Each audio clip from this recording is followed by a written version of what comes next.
ఈ రోజుకి ఒక ప్రత్యేకత ఉంది. Friendship day. ఈరోజు వాట్సాప్లో చూసినా, ఫేస్బుక్లో చూసినా, సోషల్ మీడియాలో ఫ్రెండ్స్ గురించి చాలా పాటలు వెతికి మరి పాటలు ప్రత్యేకమైనటువంటి పోస్టులు ఈరోజు పెడతా ఉంటున్నారు. అయితే ఒక మాట నేను ఇక్కడ జ్ఞాపకం చేయాలి. ఈ లోకంలో నమ్మదగినటువంటి స్నేహం అంటూ ఏది మనకు కనిపించదు. ఏ స్నేహం అయినా సరే కొంతకాలం మట్టుకు మాత్రమే. తప్పిపోయిన కుమారుడు కూడా కొంతమంది స్నేహితులు ఉన్నారు.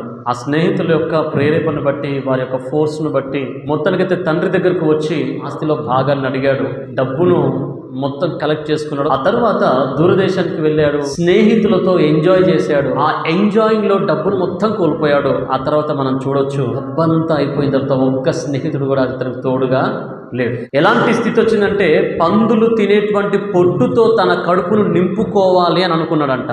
ఎంత దారుణమైనటువంటి పరిస్థితి! ఇంత దుస్థితికి కారణం ఎవరు అంటే, ఆ వ్యక్తి జీవితంలో తన యొక్క స్నేహితులే. ఆ స్నేహమే ఆ స్థితిని తీసుకొచ్చింది. బైబిల్ గ్రంథంలో యోనాతాను, దావీదు అనేటువంటి వారు మంచి స్నేహితులు, ప్రార్థన స్నేహితులే.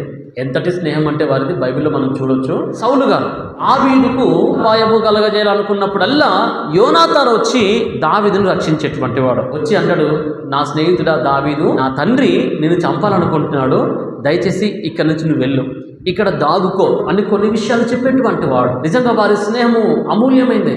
ఎంతటి ప్రాణ స్నేహమైనా యోనాతాను చనిపోయిన తర్వాత మళ్ళా స్నేహం దావీదు ఎవరితో చేయలేకపోయాడు.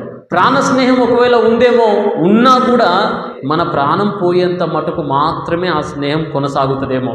కానీ ఈ లోకంలో, ఆ లోకంలో ఎక్కడ ఉన్నా కూడా ఏదైనా స్నేహం మనకు శాశ్వతంగా ఉంటుంది అనుకుంటే అది యేసు క్రీస్తు అనేటువంటి స్నేహితుడు తప్పితే మరొక స్నేహం లేదు. యోహాను సువార్త 15 అంటాడు ఆయన, నా స్నేహితుల కొరకు తన ప్రాణం పెట్టేటువంటి కంటే ఎక్కువైనటువంటి ప్రేమ గలవాడు ఎవరు కూడా లేడు.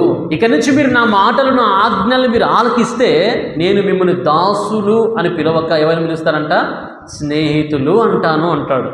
కాబట్టి ఈ స్నేహితుల దినోత్సవం రోజున మీకు ఒక నిజమైన స్నేహితుడిని, మనందరి కొరకు తన ప్రాణాన్ని ఫలంగా సమర్పించిన స్నేహితుని పరిచయం చేస్తున్నాను. ఆయన యేసు క్రీస్తు. ఆయనే నిజమైన స్నేహితుడు.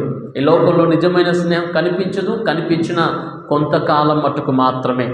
లాభాలు ఆశించి స్నేహించేవారు ఉన్నారు, గొప్పలు ఆశించి స్నేహించినటువంటి వారు ఉన్నారు, పేరు, పలుకుబడి, హోదా, బలగాల్ని చూసి స్నేహించినటువంటి వారు ఉన్నారు. కానీ నిజంగా వీరు దీనుడుగా ఉన్నాడు, వీడు కడు పేదగా ఉన్నాడు, వీడితో స్నేహం చేయాలి, వీడిని పైకి తీసుకురావాలి, నాతో సమానులుగా చేసుకోవాలి అనేటువంటి స్నేహం మనకి లోకంలో కనిపించి బాధల్లో, కష్టాలు, ఇబ్బందులు విడిచిపెట్టి వెళ్ళిపోయేవారు ఉన్నారు. అలా ఎప్పుడూ వెళ్ళిపోకుండా తోడుగా, నీడగా, కంటికి రెప్పలుగా కాపాడుతూ ఉన్నటువంటి స్నేహితుడు ఒక్కడే, ఆయన యేసు క్రీస్తు.